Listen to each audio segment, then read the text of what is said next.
Hey there, Transformers. It's Thursday lunchtime hour, which means it's time to engineer your energy. If this is your first time tuning in, welcome. I'm Caroline Milton. I am the owner of Milton Coaching Collective, and I go live every Thursday over the lunchtime hour to help you understand what can help you feel your most productive during the workday, common mistakes that might be plaguing your energy levels, and what's contributing to those feelings of overwhelm and burnout. So if you aren't already, go ahead and go to my profile, click to follow so that you can get alerted every time we go live and keep up to date with every episode. Today's very special to me because I get the honor of chatting with two classmates of mine who are doing incredible things in the world of wellness and productivity. I have with me Anastasia and EJ from bosa. Welcome, guys. Hi, thank you. We're coming to you across time zones, almost every time zone in the US. Anastasia's Eastern, I'm Central, and EJ's out on the West Coast. So it's not lunchtime for all of us here on the call today. Yeah, I'm still on breakfast right now. So. And I haven't eaten lunch, and I need to eat lunch. So. Okay, all right. Well, we know what's on your to-do list after we get done. Yes. So I want to start by asking you to share the journey to bosa, and then we'll talk about what bosa is. But I think the journey is obviously so important. So what really led you here? Because this isn't stage one for either of you in your careers. Yeah, so just quickly about me, like you said, I haven't been an entrepreneur my whole life. So I started in local government, and I've worked in nonprofit, private sector, also worked for venture capital firms and running accelerators. So just in that career trajectory, I've seen a lot of things. Like all of us, right? We learn what we like, what we don't like, maybe how you would run your own business or how you would manage your life. And with those experiences, I think that helped me and EJ build bosa. And then EJ, I'll let you give your quick intro and then we can tell our story. Yeah, I mean, similar, I spent a lot of my time in tech, working in product management, big company, small company, and just learned a lot about not only how I want to work, but the way I would hope people could work. So I think that just kind of drove a passion to be trying to figure out, like, if I were to build something, how could I build something that really helps people increase their maximal impact without, essentially like burning out. So I think there was always a little bit of an inclination towards getting to this point. So it was there, but I think it's become more conscious over time. Yeah. And I think, so we basically over time when we were starting our careers, it's like, hey, you're having these experiences, like EJ's in tech and I'm in government and doing, more programmatic work. But we're still having that, I think, similar experience that a lot of us have, especially in like your first 5 years of your career, is like, hey, is this what everyone's going through? And I felt like we were trying to, like EJ said, just try different solutions to manage our own lives, but not really finding anything that can help us blend like our work life, our home life, and then just goals and stuff that we wanted to achieve. And so we set out to build it ourselves. And I think part of that journey, like EJ mentioned, is actually making something effective and helping people have almost like a behavior change. Like, okay, how can we usher them or take them through a journey of an actual change that they want to see in their lives? So we're building that through software. So hopefully we can translate that personal journey through software, which I'm really excited about. So tell us about bosa and specifically what it's built to do and why that's different in the world of wellness. Yeah, so with bosa, what we're really trying to do is create what we call a life management platform that allows you to be intentional throughout all aspects of your life. So whether that's your professional or your personal, while still like not burning out. So for us, it really a lot of people say, oh, there's all these other productivity apps that I can use. I'm really tired of using all these productivity apps. And so for us, what we're really trying to differentiate is that we know that everybody's journey to optimal productivity and wellness is different. And we know that you have to start somewhere and that you need some space and grace to do that. So really trying to build a system that understands that. It tries to know you really well and understand where you're at so that we can actually take you on a journey to get where you want to be. And then also bringing people alongside you can help you get it done. So it's really less about mastering a process or whatever. And it's more about just having understanding and being able to kind of take small steps to getting to that point. You said something at the very beginning of that, which was their productivity and wellness journey, which I think is important to call out because a lot of times we don't recognize the intersection of those two things, that we actually think productivity comes at the sacrifice of our health and well-being, which is not at all the foundation of bosa. Yes. Yeah, it's really interesting. I think if people really like research the foundations of productivity and where it comes from, it's a very much how much output can we get for our input. And that's really great when you talk about machines, but you can't really talk about humans that way. There's obviously a short-term cost and a long-term cost. And unfortunately, what I think's happened as we've progressed to this point in our country is just, we're just like, how can I put in more? How can I put in more? And we're finally realizing like, one, that's not feasible. Two, I don't desire to do that anymore. And a lot of things with the pandemic has kind of helped us come out of the cave, as it were, and see like, okay, I maybe want to not have to do this at all costs. And so it's really a great time for us to try to like take advantage and help people see, okay, now that you're here, let's try to introduce you to something different that maybe you never thought could exist as far as getting that done. So like you said, it's a great time to try to explain that intersection and help people see what it can do for them. And adding on, go ahead, please. I was going to say, like, adding on just like a simple, almost joking way to think about it. That's what I like to do. You can't do things if you aren't alive. You can't do things if you aren't well. You can't do things if you don't have a strong foundation. And I think for what we're trying to do is help people with that foundation, right? Or help them tap back into that wellness and that, like AJ said, that personal, like, what does that mean to you? And then again, like after that, what does productivity look like to you?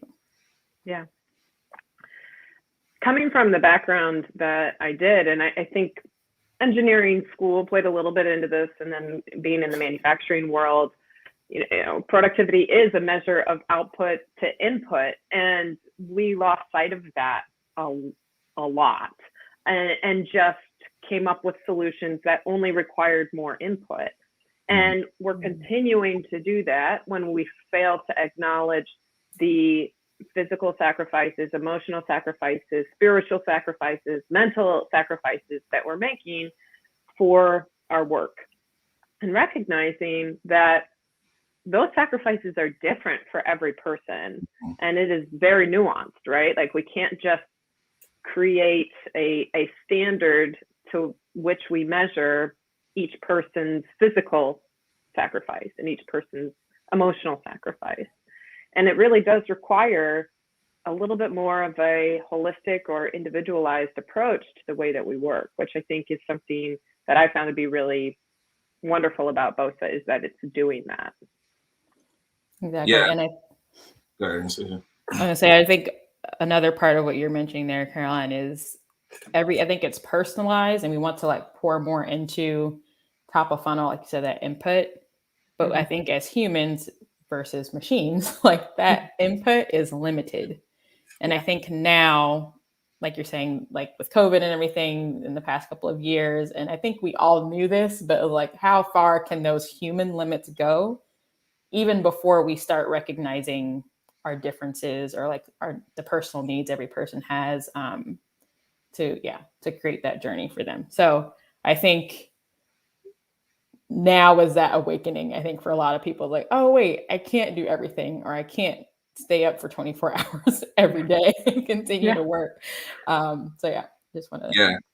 And I think too, the other side of that math with the output, right? It's like a lot of us, because especially our generation coming out of like recessions and things, we're like, hey, I have to like show that I'm the best at my job. Because that's going to result in money, stability, whatever for my family. So everything's very work centric. And so you see products that are very work centric for for that reason. But I think again, now people are like, well, what is success look like for me? What does output actually look like? It's not just being good at work. It's like, I want to go do my hobbies. I want to go on vacation. I want to do all those things. And so now the prioritization is shifting, but the tools aren't necessarily shifting to help you create that thing. It's like, no, works first. So of course you're going to focus and pull all those tasks to the top. You don't get to be intentional. And so for us with bosa, and this is why community is so important, we're not just saying like, how can we, like have you necessarily do less just for the sake of doing less. It's doing things that like are the most important to you. So if you're not able to write your book that you want to write because you're cleaning your house too much, that's a clear solve that we can help you with. Or if it's like, I'm doing all this research on a house project or something like that, or at work, it's like trying to optimize those areas so that eventually you get to the point where you get to do these really impactful things that maybe help the earth. Like maybe the book you're going to write is going to be revolutionary, but you can't write it because you feel like you have to be the one to handle this much smaller task. That makes no sense, right? Like if you really think about it, but it's what we've almost have ingrained ourselves in, is like, I'm the one who does it, because at work, it's like, if it falls off, you do it. You never can think about delegation or assistance because that may make you look bad. And so we really want to break down those silos so we can have a bigger solution space, right? That's how you actually get these things done. So I think that's what makes me excited, and what we're really like actively trying to help people see like, if you come on this journey with us with bosa, even now at this early stage, like it's going to be different for you, and it's going to hopefully feel like a relief of a burden and a hope for something better. So yeah, I was sharing this with the two of you last week when we were together, that bosa, as it currently is designed, has a maximum of 7 tasks per day that you can work on, which for me was even a big growth, right? Because my to-do list on a daily basis used to be 30 plus line items long. And I think too that I'm very addicted to that achievement model where I get to cross something off, I get to check something off the list and move on. But what bosa is forcing me to do is to really ask myself about the value added inputs of my day. What's moving the mark in the areas of my highest priority, whether it's in my business or in my family or in my own well-being. And that requires a little bit of addressing more than just the to-do list, right? It's raising questions about, well, what do I believe about myself if I depend on such a long to-do list to get me through the day? And what does that mean about like my identity, right? What is that identity? So it's more than just, an extension on your browser. It's really helping rethink true value. And I think that's so important. I think for me, just like last year, before we probably like implemented that 7 things to do in a day, I was manually basically taking myself through bosa by making a daily task list in Google Doc before we got it into software. And I would try to map those activities out, and I could visually see, okay, this day had 3 things, this day had 5 things, or I would shift things around or roll over a task, so to speak. And I find that last year and this year, like that process just opened up a huge conversation for me, like you're saying, like an identity shift, but then also just like you said, what's important. And I feel like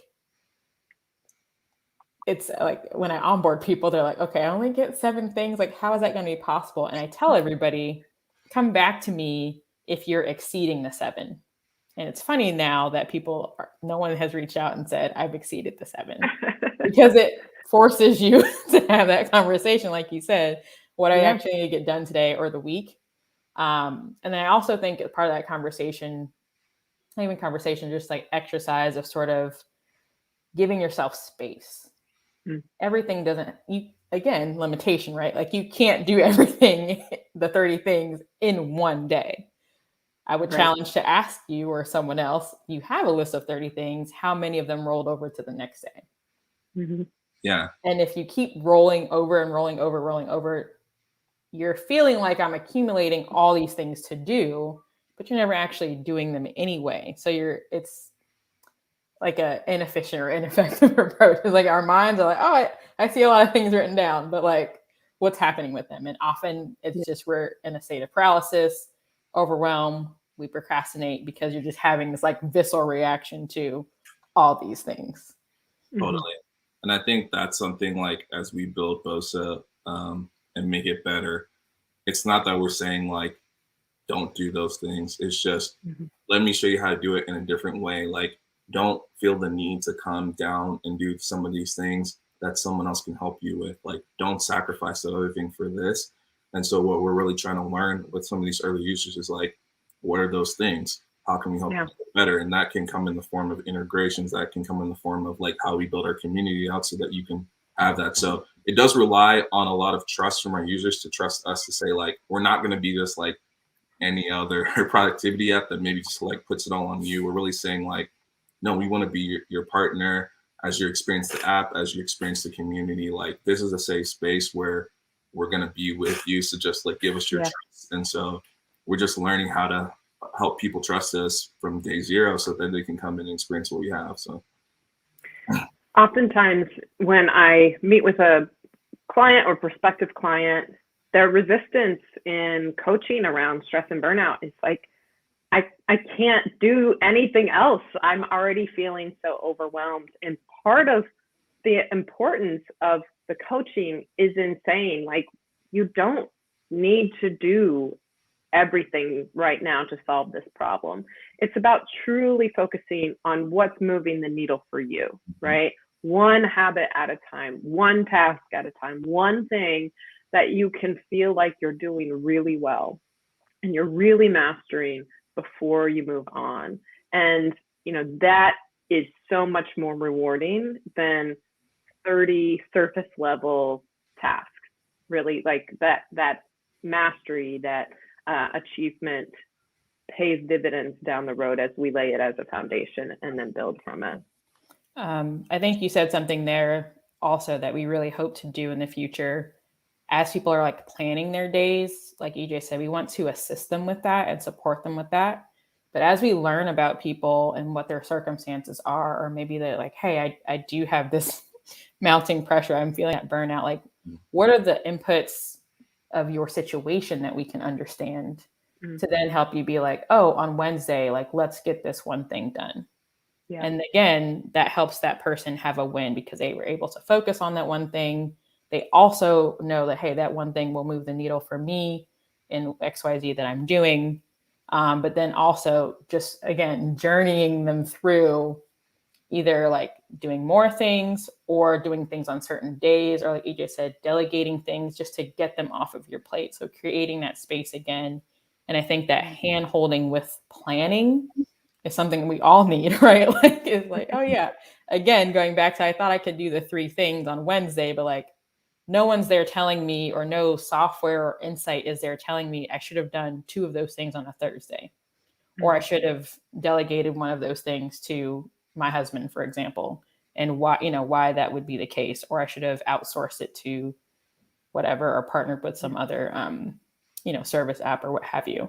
So those are the things I think as we, progress and get more sophisticated, I think that kind of nuance is another like really delightful thing that I'm looking forward to. Like, I want someone to tell me how to do that now. Like, that's why I'm building this. Right. And like, also like to that point, like also knowing it's not too late. Cause I think a lot of times, you're in your to-do app or your notebook and you're like, oh man, this rolled over 3 times. I guess I failed. And it's like, no, like the thing still has to get done. Let's figure out what to do in this moment. Maybe just for this one time, you need some help or whatever, but next time you got it. And I think that's the realization. People are always going to be hesitant when they're like, well, does this mean none of the things that have to get done won't get done? It's like, we're not saying that. Like, bosa is going to be there to make sure those things get done, but you have to sort of trust us with helping you set it up so that we can cover your bases. And that's a scary thing because it's like people feel safe in at least being like, I did something, right? Okay. But it takes a little bit of a risk to say, I want to do the most intentional things. And so trying to communicate that properly, trying to show people what it could be like and slowly stepping into that is going to be a challenge, like for us, of course. But again, I think it's the right time because people are just really excited about, like, as much as I don't know how to get there, I want to get there, and we can work with that. Yeah. Often in coaching, when something doesn't happen, an action step isn't followed up on, or it rolls over, right? That's usually only indicative that the ask was too big, right? Or the task was too big.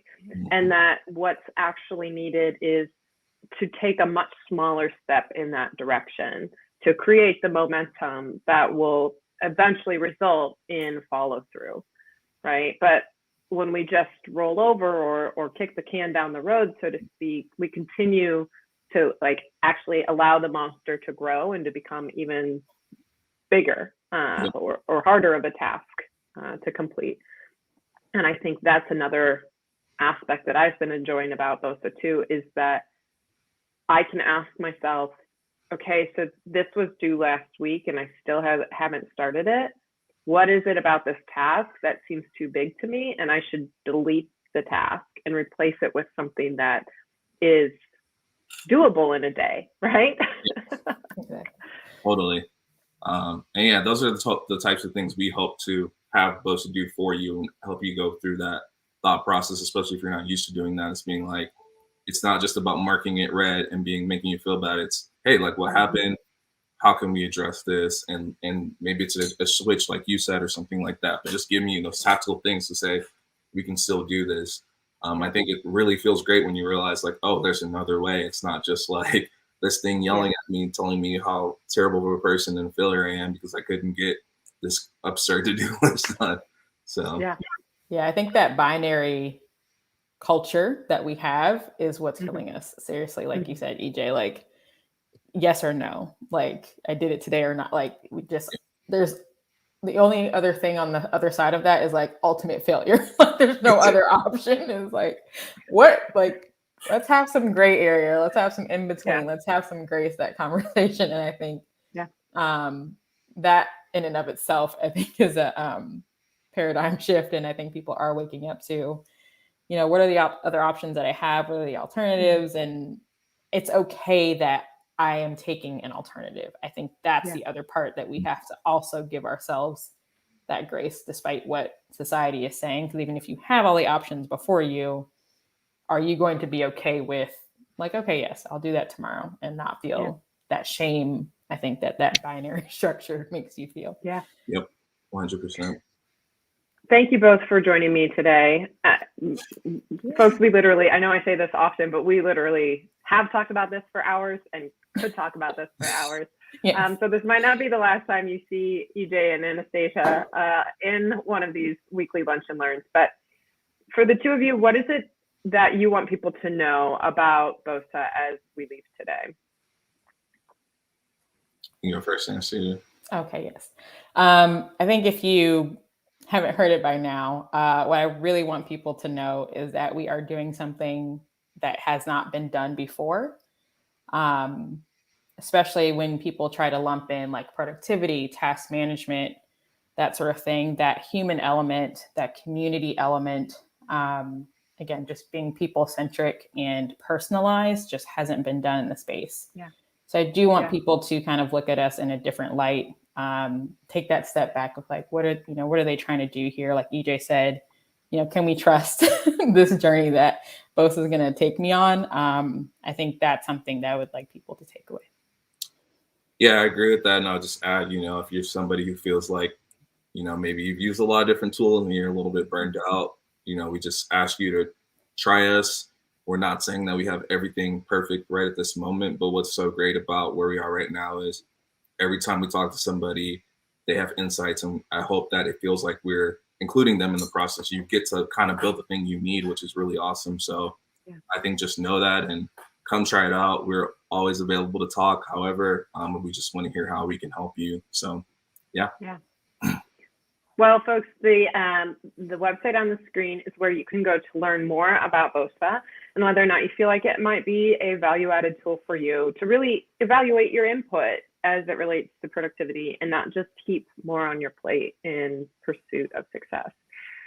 That's it for today's training. It is our last of the year, so we will be back at the start of 2022 with new guests, new topics, but the same value as we seek to better understand how energy plays a role in our stress, our burnout, and our productivity. Thanks so much for being here. Happy holidays, happy new year. Stay safe and be well.